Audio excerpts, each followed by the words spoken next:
So yun guys, ito yung tutorial natin paano i-download at yan.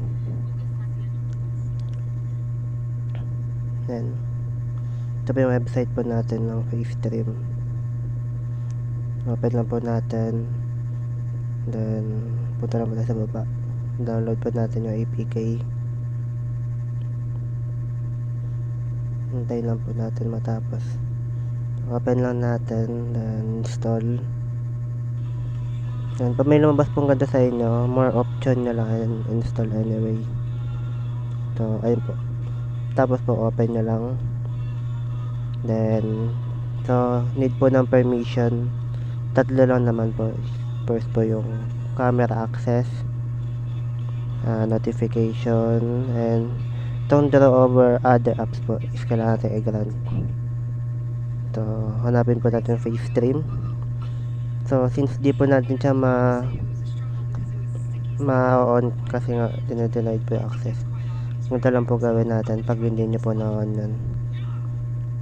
Open nyo lang po yung app info ng Facestream. Ito lang guys.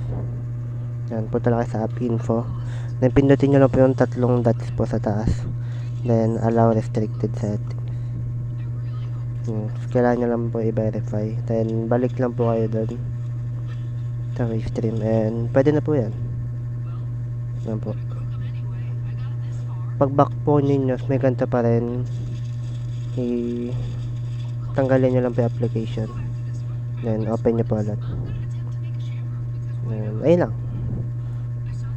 Open na po siya, and para naman po malagay po siya sa notification control center natin, pinutin nyo lang po yung edit ng control center nyo.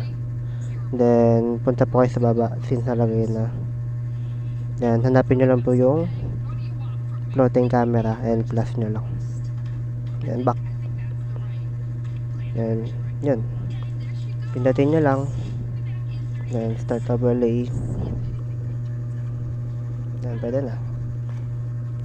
Para po mapalaki po natin to is pwede nyo po i-pinch. Yan, para ma-zoom. And para po ma-open yung settings overlay, long press nyo lang po siya in 3 seconds or 5 seconds. Long press nyo lang po yung video nyo. Yan, so lalabas po to. Pwede nyo pong baguhin yung opacity and yung background.